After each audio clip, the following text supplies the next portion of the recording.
On n'a pas aussi forcément envie de se prendre la tête chaque soir. Il faut aussi se la libérer. Il faut aussi voir des choses. Exactement. Il faut aussi se libérer. Il faut aussi voir des choses un petit peu comme ça. Et on n'est pas pour autant débiles. Ah non, on passe bien.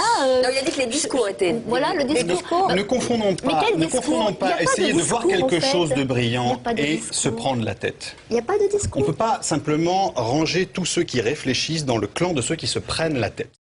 Clan de ceux qui se prennent la tête. Clan de ceux qui se prennent la tête. La rêverie, l'imaginaire comme fuite d'une époque, comme reflet de cette époque. L'absurde de l'époque, la déshumanisation politique. Le surréalisme était comme une fuite, comme une conséquence directe de cette perte de foi en l'humanité. Comme un désir de le montrer au jour. Un désir de renouer avec l'humain. Imaginaire. Et qu'en est-il des héritiers du surréalisme? Ce n'est plus qu'un mot aujourd'hui. Alors on l'a tous vu avec son copain tirant sur une chicha qui traite Laurent Blanc de fiotte. D'abord, qu'est-ce que vous en avez pensé de cette vidéo comme ça, indépendamment de l'émission, du sujet dont on traite?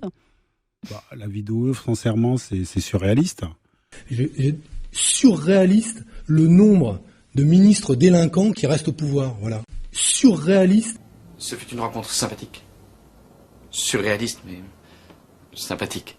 Surréaliste. Le signifiant est devenu immortel, au prix de la mort du signifié. Comme en témoignent les dictionnaires et l'imaginaire collectif. On a enlevé de ce mot tout ce qui était subversif, révolutionnaire, déconstructionniste. Le mythe de l'artiste drogué, spécial, perché, complètement fou. Mais les héritiers du surréalisme, qui sont-ils? L'art contemporain?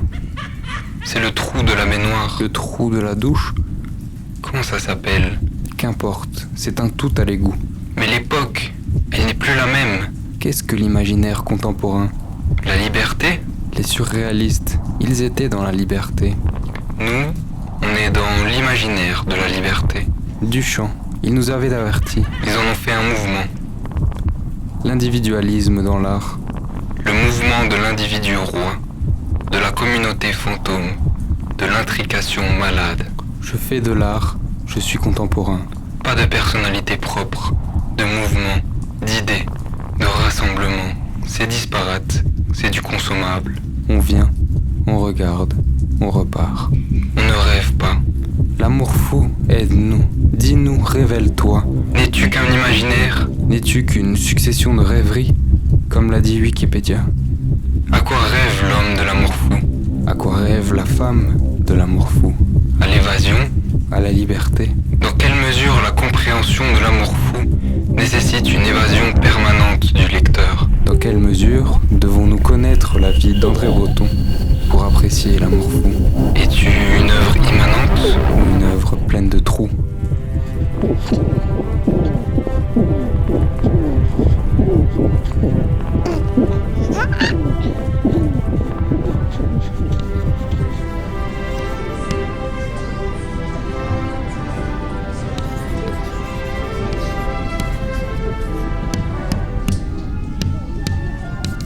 Au commencement était le tout.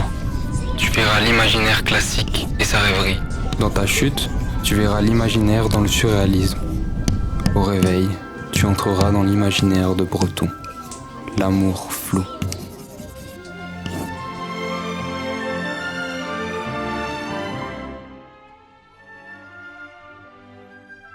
L'envie et le besoin nous prirent alors de clarifier la rêverie et l'imaginaire, le rêve et l'imagination.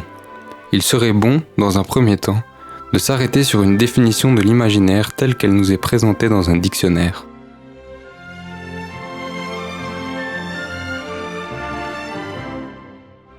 Voilà une définition claire, concise et efficace, mais surtout insatisfaisante. Peut-on faire mieux ? Un professeur de l'université de Perpignan en a donné une qui était vachement plus légitime. L'imaginaire est un système, un dynamisme organisateur des images qui leur confère une profondeur en les reliant entre elles.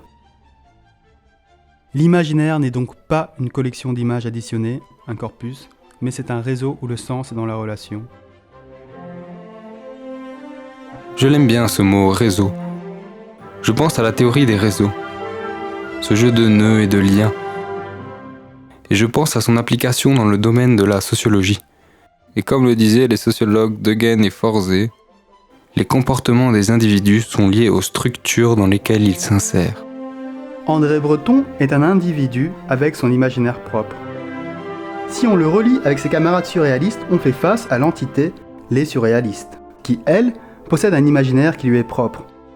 Similaire à celui d'André Breton, celui-ci étant un nœud fort de ce réseau. Il en était le leader après tout. Ce qui est à l'intérieur de l'imaginaire du surréalisme est ce qu'il y a de commun dans tous les imaginaires des individus composant ce groupe. Cette entité étant un mouvement artistique, son imaginaire s'insère donc dans l'imaginaire de l'entité, les artistes. On pourrait donc théoriser que la rêverie serait l'acte de passer d'un plan à un autre. Ou alors simplement l'acte de naviguer dans un imaginaire, ou à travers la frontière séparant plusieurs imaginaires. Mais l'imaginaire a beau être une entité métaphysique, il peut s'insérer dans l'espace physique, et ce, grâce aux sciences discursives. Le poète peut invoquer un imaginaire particulier selon son usage de la parole. Sa parole pouvant être bien plus que des mots, elle peut être texte, tag, peinture, geste, chanson ou film.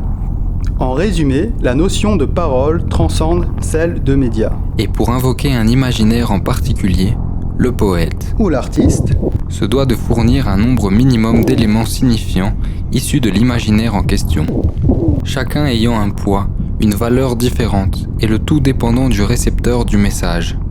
Par exemple, si je parle d'un vol de feu, tout un chacun pensera à Prométhée.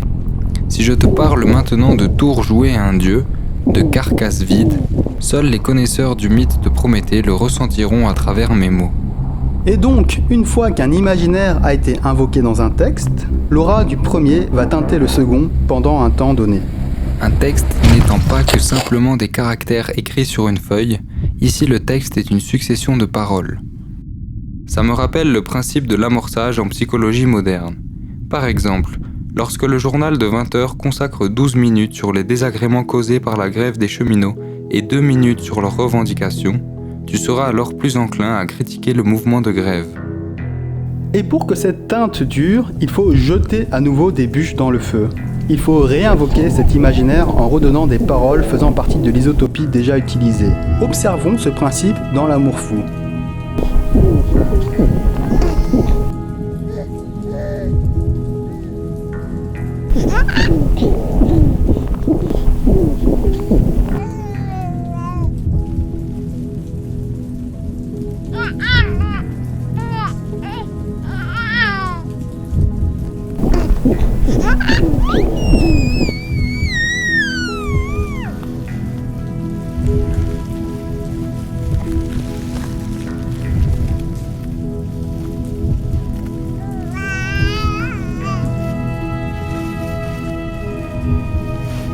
Peut-on définir un peu plus précisément ces éléments significatifs, ceux-là même qui sont à la base d'un imaginaire? Ne pourrait-on pas utiliser le terme du mythe pour les définir? Mais qu'est-ce donc encore qu'un mythe? Lucien Gerpagnon disait que les mythes étaient la première forme de science que l'homme a eue sous sa disposition, car ils sont la première tentative de rationalisation du monde. Pourtant, il y a encore des mythes aujourd'hui. Il faudrait alors un peu mieux les définir. Aurais-tu sous la main une nouvelle figure d'autorité? Je pense qu'un sémioticien tel que Roland Barthes pourrait nous aider. Le sémioticien? Celui-là même qui a travaillé sur les mythes durant le siècle dernier? Sa définition du mythe est assez simple. Tu te rappelles que le bonhomme est un structuraliste. Le signifiant, le signifié. Il y rajoute logiquement une troisième entité, celle du signe. Le signifiant est le corps d'une parole, son empreinte sonore ou visuelle. Le signifié serait une âme, une portion de sens, ce que l'on veut véritablement signifier. Et le signe serait un signifiant en sein d'un signifié. Jusqu'ici, tout va bien. Selon Barthes, l'acte de mythifier, autrement dit le fait de devenir un mythe, consiste à se servir du signe comme d'un signifiant. Donc, de rajouter un signifié à un signe pour en faire un nouveau signifié. Ça consiste à rajouter un sens supplémentaire. Il disait, dans Mythologie, dans le mythe, le concept peut s'étendre à travers une étendue très grande de signifiants. C'est un livre entier qui sera le signifiant d'un seul concept et inversement, une forme minuscule pourra servir de signifiant à un concept gonflé d'une très riche histoire.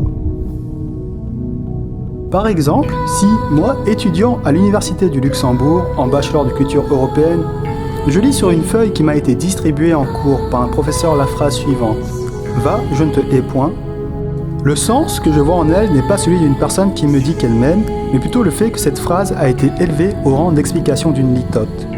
Ainsi, certains voient dans le costard-cravate le symbole du mythe de l'hypercapitalisme, quand d'autres voient dans une forêt le symbole de Gaïa, la terre qui est une mère nourricière. Ce que je trouve intéressant dans cette logique, c'est que tu peux encore t'amuser à rajouter un signifié à un mythe, et ce, indéfiniment, créant un espace de fractal de sens à travers les mythes. Mais ce qui est encore plus intéressant, c'est que dans ce livre, Breton nous montre une opération symétrique à celle de la mythification. Peux-tu développer ? Lorsqu'il parle de la cuillère en bois, il y accole un signe, celui de la chaussure de verre de Cendrillon. Ou encore dans le chapitre 4, où il nous explique ce que signifie pour lui chacun des éléments à l'intérieur des vers composant le poème Tournesol. Et ainsi, ce n'est pas une chaîne de signifiés mais de signifiants, un peu comme ce qu'avait énoncé le psychanalyste Lacan dans sa théorie du langage, le signifiant étant plus significatif que le signifié. Barthes a bien expliqué que cela se passait comme ça dans le domaine psychanalytique, prouvant que le concept mythique peut fleurir dans les deux directions. Et il me semble que la thèse du livre pourrait se montrer visible si on remontait la cascade des signifiants. Et à la fin, que trouverait-on ? Un signifié, un qui serait donc à la base de tout dans ce livre. Et ce serait quoi ? L'amour. L'amour nous est présenté dans ce livre comme une sorte de colle entre éléments, entre objets, physiques ou mentaux, une force qui les attirerait l'un envers l'autre.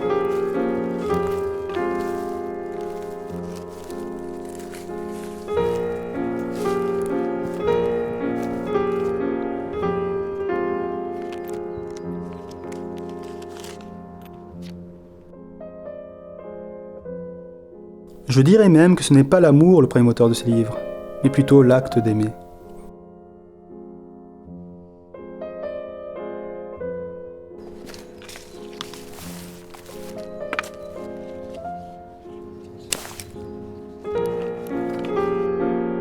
On s'est certes plongé dans l'imaginaire, mais il faudrait remonter à la surface. La rêverie. Rêverie, ce qui relève du rêve, elle est un rêve éveillé. C'est un espèce de détachement mental momentané de l'environnement réel. Une promenade d'un rêveur solitaire. L'esprit se laisse happer par une impression, une émotion, un souvenir et laisse aller son imagination au hasard des associations d'idées. Rêve dans le sommeil, rêverie rattachée à la réalité. Le rêve n'est-il pas réel ? Quand je rêve, j'existe encore physiquement. Ne suis-je pas réel ? Qu'est-ce que la réalité ? Je repense à Rousseau, les rêveries du promeneur solitaire. L'imaginaire dedans est créateur de sens, en cédant du hasard à un hasard révélateur. Imaginaire, collectif ou individuel, créé par l'imagination, qui ne relève pas du concret, selon la psychanalyse de Lacan, l'image du semblable. Illusion ? Merleau-Ponty, phénoménologie de la perception. Je fuis la société dans la nature ou le monde réel, dans un imaginaire qui est fait de débris du réel. Rêverie, rêve, imagination, intérieur, extérieur. L'extériorité des choses, l'intériorité d'un extérieur. L'imaginaire qui s'exprime dans les rêves, dans la réalité.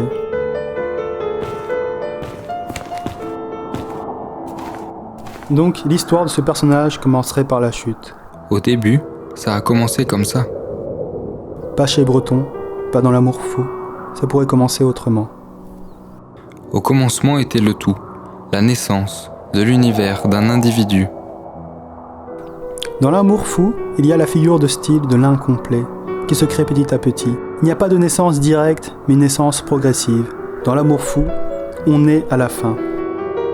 Et si c'était une grande carte remplie d'idées, de photos, d'extraits, de références, au demeurant en désordre, mais qui, une fois les points reliés, faisait sens, allait au-delà du concept même de sens, nous révélait quelque chose de profond, de pur, à l'image de la métaphore, de prime abord incompréhensible, puis, une fois déchiffré, s'offre à toi comme un puits sans fond de connaissances. L'amour fou serait construit comme une métaphore, la métaphore du rêve, du hasard. Et le chaos, c'est un chaos révélateur, créateur de sens. Le hasard, comme au réveil, des pensées floues, on se cherche encore, entre rêverie et réalité, puis finalement, on prend ses marques et on se lève. C'est un peu comme si tout notre esprit était tendu vers l'abstraction, vers le monde des images plutôt que celui des idées. Ce ne sont pas tes mots, ce sont ceux d'un poète, d'un épistémologue, d'un métaphysicien, d'un métapoète. Ce sont les mots de Gaston Bachelard. Qui d'autre n'a pas autant utilisé les notions d'imaginaire et de rêverie pour développer une théorie scientifique de la pensée, de l'intérieur de la tête. L'imagination est le processus de création de toutes les images, selon lui. Les images qui seraient des reflets de nos sensations, la perception de l'environnement par notre corps. On commence tout en bas, de la psychologie des profondeurs. Le monde liquide, le monde des Hadès, de la barque de Charon qui, contre quelques sous, nous emmène vers un destin commun, l'éternité de l'attente. La mort quotidienne n'est pas la mort exubérante du feu qui perce le ciel de ses flèches. La mort quotidienne est la mort de l'eau. Elle coule toujours, elle tombe toujours. La peine de l'eau est infinie. L'eau folle de ses volutes, comme une chevelure de feu. Glisser, comme l'eau, dans l'étincellement pur. Pour cela, il faut avoir perdu la notion du temps. C'est au début de l'amour fou que Breton voit des figures au bord d'un lac. Le monde de la rêverie, domaine de l'ondine. C'est ici que naissent les peurs et les désirs. Et puis, on remonte un peu. L'image devient plus perceptible, plus lourde. C'est l'étape de la solidification. La terre, c'est l'élément de la solidité. Le terrain qui flotte sur le monde à queue des morts. Les poètes y voient en elle la base du corps, de nos corps. La terre nourricière, la terre qui maintient notre structure, et la terre qui brûle la plante des pieds, comme le paysage volcanique que visite Breton. Nul plus haut enseignement artistique ne me paraît pouvoir être reçu que du cristal. Je ne cesse pas d'être porté à l'apologie de la création, de l'action spontanée, et cela dans la mesure même où le cristal en est l'expression parfaite. Nous sommes de la vie basée sur le carbone, et la Terre est principalement du carbone. Les cristaux aussi sont faits de carbone. Puis vient l'étape de la sublimation. De l'état solide à l'état gazeux. Le bon vent qui nous emporte ne tombera peut-être plus, puisqu'il est dès maintenant chargé des parfums, comme si des jardins s'étageaient au-dessus de nous. Le vent, élément des hauteurs. Bachelard y voyait dedans l'élément du philosophe Nietzsche, assassin de Dieu. L'idée de s'élever, de se transcender. De voler au hasard, telle une plume dans un film hollywoodien. L'écriture bretonienne cherche à se tracer comme une douce tornade. Puis vient l'étape de la ionisation. Le gaz devient plasma. Le feu. Le feu que l'on ne peut voler qu'aux dieux, la base de la vie. Premier mouvement de l'imaginaire de tout poète. À nouveau, je le vois sur l'île volcanique. De son palier supérieur où l'œil ne découvre plus la moindre herbe, où tout pourrait être si glacé et si sombre, je contemple jusqu'au vertige tes mains ouvertes au-dessus du feu de brindilles que nous venons d'allumer et qui fait rage. Tes mains enchanteresses, tes mains transparentes qui planent sur le feu de ma vie. Comme tout s'embellit à la lueur des flammes, le moindre débris de verre trouve le moyen d'être à la fois bleu et rose. N'est-il pas étrange que les épistémologues modernes se basent sur la classification des éléments d'Aristote ? C'est un scientifique, mais un scientifique de la non-science, du arrationnel. De l'irrationnel. Et non, l'irrationnel est le contraire du rationnel. L'arrationnel, c'est se situer dans une métaphysique, comme le voulait Bachelard. Il s'est interrogé sur les contacts réguliers entre l'humain et la nature. Le psychisme humain se divise en concepts d'un côté et la rêverie de l'autre. Et tout ce puzzle d'images serait à la base d'un art de vivre, en adéquation avec une vie poétique, une vie lyrique. Un puzzle d'images. Une image en puzzle. Les rêves, en somme. Et leur interprétation. Une idée prise séparément d'une autre, un fragment de rêve séparé du rêve, bizarre, absurde. Le rêve dans son entièreté, le puzzle complété, une nouvelle réalité, intimement liée à la réalité première. L'interprétation des rêves, 1900, Freud. Breton rencontra Freud dans une assiette. Freud lui expliqua que le rêve est l'accomplissement d'un souhait refoulé. L'image comme frontière entre l'inconscient et le conscient. L'interprétation des rêves permet de sonder l'inconscient. Elle est, en réalité, la voie royale de la connaissance de l'inconscient. Freud, 5 leçons sur la psychanalyse. Freud considère que le contenu du sommeil paradoxal est un résidu de l'enfance. Le sommeil paradoxal? Le sommeil est divisé en 4 à 6 cycles de sommeil, eux-mêmes divisés en 5 grandes phases. Et c'est uniquement lorsque tu atteins la 5e phase, le sommeil paradoxal, que tu rêves. Puis, tu te réveilles ou tu repars dans un nouveau cycle de sommeil. Lors de tes 8 heures de sommeil, tu ne rêves donc que 4 à 6 fois par nuit, par phase de 10 à 50 minutes. Le rêve occupe donc entre 20 à 25% d'une nuit de sommeil. L'amour fou, page 46. M'inclina à une assez longue rêverie, dont je crois dans mon enfance retrouver trace à son propos. L'amour fou, page 40. Par le rêve, c'est l'enfant qui continue à vivre dans l'homme. Non loin Descartes, Lacan m'expliquait que ce n'est pas seulement son désir personnel qu'il faut prendre en compte dans les rêves, mais que le désir de l'autre est tout aussi essentiel, et ce, peu importe le rêve. Mon désir à moi? Et le mien? 2 désirs qui ne seraient qu'un? André Breton, L'amour fou, page 37. Je crois avoir réussi à établir que les uns et les autres admettent un commun dénominateur situé dans l'esprit de l'homme et qui n'est autre que son désir. André Breton, L'amour fou, page 40. Désir d'aimer et d'être aimé. André Breton, L'amour fou, page 45. Ces 2 trouvailles que Giacometti et moi nous faisons ensemble répondent à un désir qui n'est pas un désir quelconque de l'un de nous, mais bien un désir de l'un de nous auquel l'autre, en raison de circonstances particulières, se trouve associé. Ainsi, comme pour Lacan, pour Breton, mon désir est aussi celui de quelqu'un d'autre. Carl Gustav Jung, qui d'un œil méfiant regardait tout cela du coin de l'assiette, décida de retirer son masque et de s'envoler chez le serrurier. Pour lui, les rêves relèvent des archétypes. L'inconscient collectif est structuré par des archétypes. Les archétypes sont les thèmes récurrents, les grandes figures symboliques rencontrées dans les rêves, dans les mythes, dans les contes. Ces archétypes forment alors la graine de l'imaginaire, le grand lac d'images dans lequel l'imaginaire vient s'abreuver. Jung distingue 2 grands archétypes. L'anima, le principe féminin, retrouvé aussi dans l'homme, et l'animus, le principe masculin, retrouvé aussi chez la femme. Les exigences des archétypes sont alors révélées par les rêves. L'image est un instrument thérapeutique pour Jung. Qu'est-ce que tu vois là?